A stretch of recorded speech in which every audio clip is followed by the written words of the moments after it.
Hey everyone, I'm Sarah Gannon with Crafty Minds. Today we're going to talk about our trick word routine. So, first, you might hear this word trick word and you might be wondering, what is a trick word? Well, trick word is what we use, and certain curriculum use it also. But really, we might be talking about high frequency words. These are words that are commonly occurring in text. Sometimes you'll hear dolch words or fry words. These are words, word lists, usually organized in like the first 100, the next 100, and can sometimes be categorized into grades. So we might be able to choose when we're instructing students the type of trick words where we could get this information from could be one of those lists, but we also, for our purposes, we choose our trick words from the actual decodable text that we're using to instruct our students. So before we get into exactly how to choose the words or in how to instruct students in using the Heart Word Magic routine, I just want to talk about two different types of trick words. One type of trick word, they are words that are permanently irregular. So when I mean irregular, I'm talking about words that don't follow a phonics pattern. So these could be words like to, because when we see the letter T, the sound is t. But when we see the letter O, in this case, we would want to pronounce it as an open syllable toe, or we could consider the other sound that O makes, ah. But in the word to, the O is saying oo. So that's not a rule or a pattern that students learn. So that word is always going to have that tricky part. That part is always going to be irregular. Similarly, when we look at the word said, when we think about the sounds in the word said and how they correspond to the letters, s spelled S, the eh is corresponding to the AI. And in English, one of the rules for AI is the long A sound, but like in train, but it does not say eh. So that's why AI is going to be considered a permanently irregular part of the trick word said. Similarly with could, the tricky part of could is k, d. So k spelled C, is spelled OUL. So that's not a phonics pattern or rule, although we do know could, should, and would all follow that. But in this case, that's the part that's going to be permanently irregular. Sometimes we have words that we would call temporarily irregular. So we have to think as kids are learning to read, they're going to encounter some words in text that they need in order to make a story make sense. So what this means is for some kids, especially in kindergarten, even parts of first grade, they're not going to have been introduced a particular phonics pattern in the scope and sequence that the curriculum is following. So, for example, I know when I'm working with kindergartners, the word like is very common both for reading and spelling.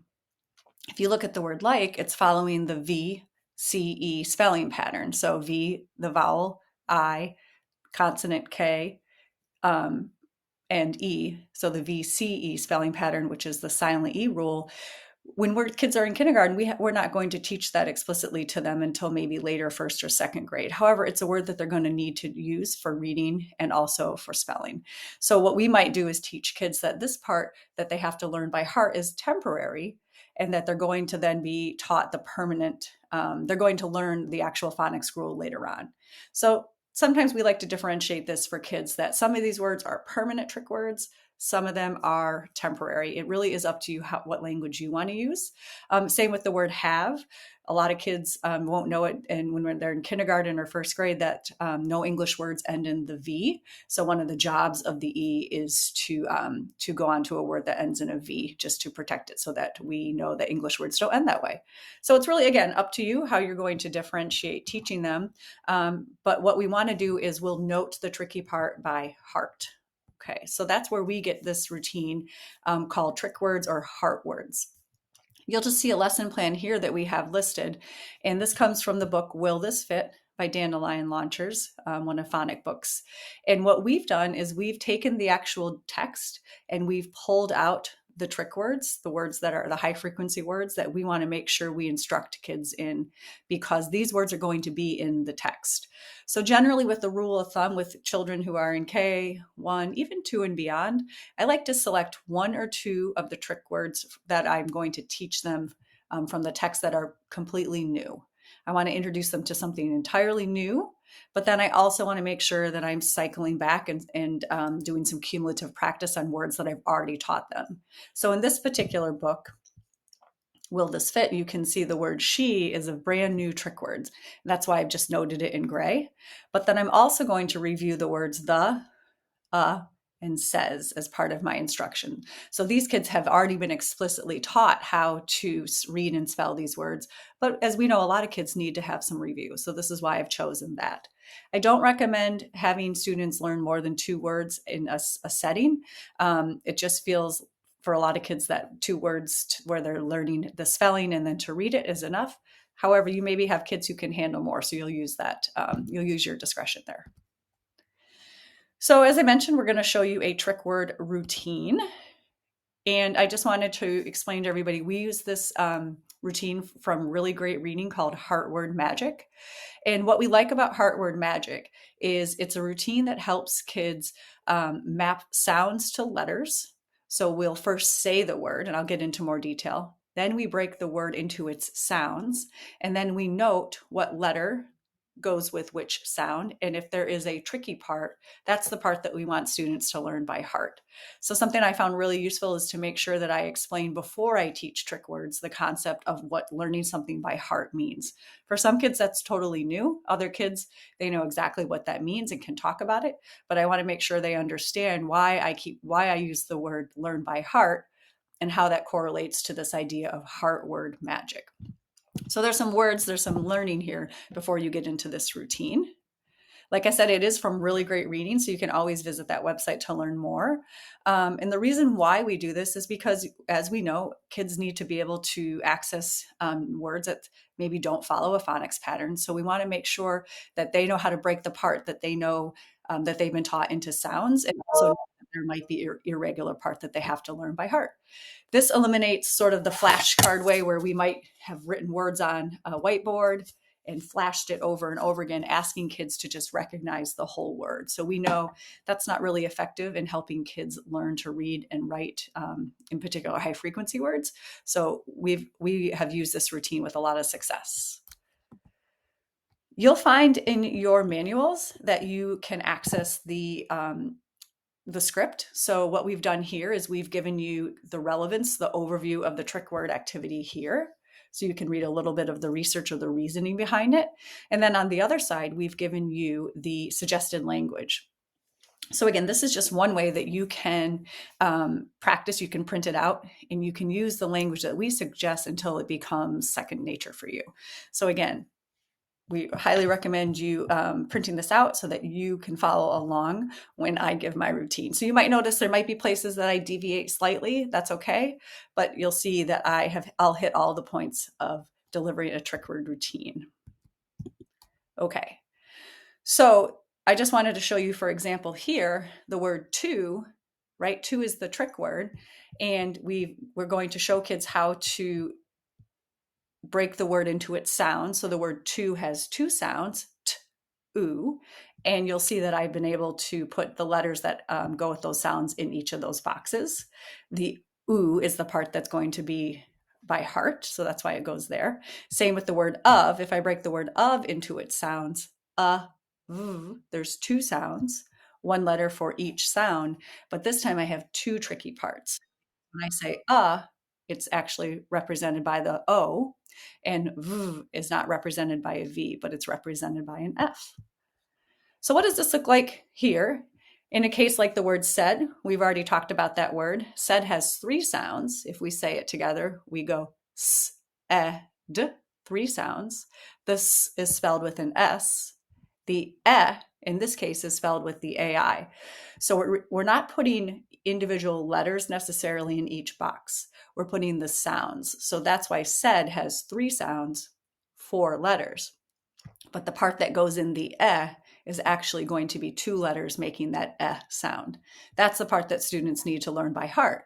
Because what's one way we would spell it could be the E, right? But we don't spell said, S-E-D. So that's a tricky part.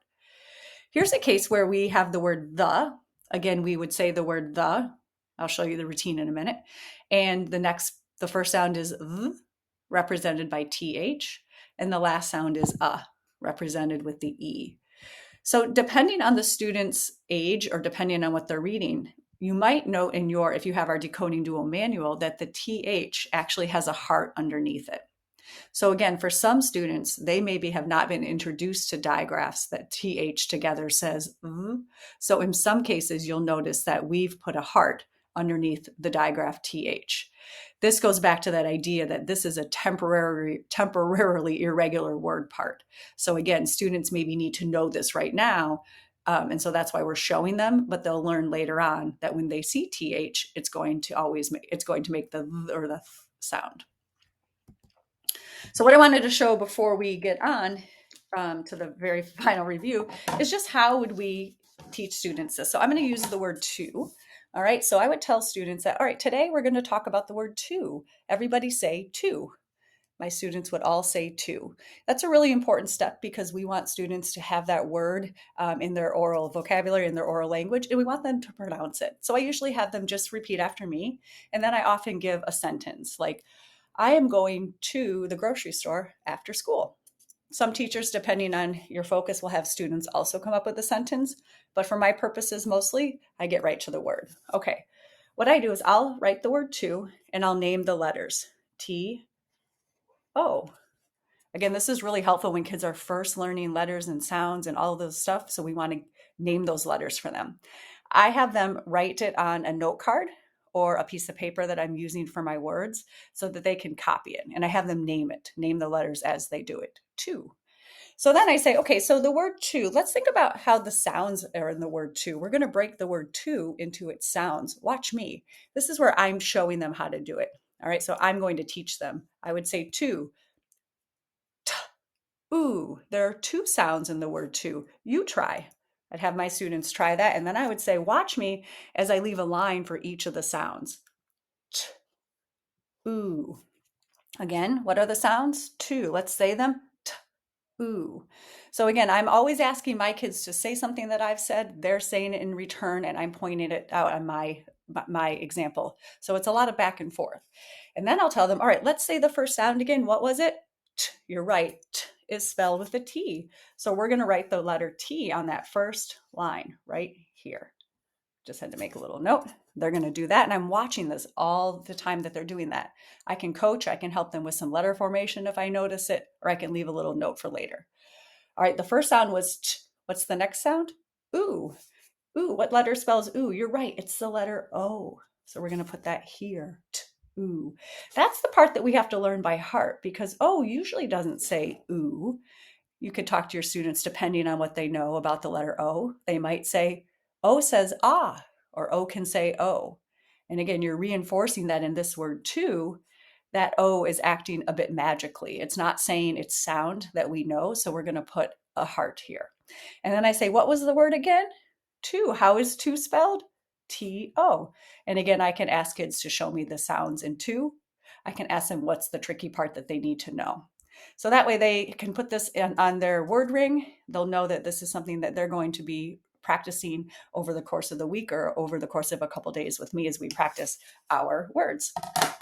If you have the Decoding Duo manual, what you can then do, you'll see that I've covered up the words because I want to do my teaching on my whiteboard. And then what I can do here is I can reveal the word that I just taught my students. I would say, what was that word again? To. You're right. What are the sounds? Point to them. T, ooh. And what's the tricky part? Ooh spelled with what letter? O. This way you're just giving kids another opportunity to see the word in print and to practice what you've just taught them. So last but not least, I just wanted to share one more time, a great resource to look at is Really Great Reading.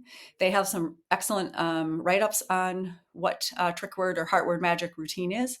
They also have a couple of printouts and downloadable files so that you can see if you're ever unsure how you can break a word into its sounds. So again, this is the Heart Word Magic trick word routine. It's a great way to help kids break a word into its sounds and match the letters to those sounds so they're not just memorizing the whole word.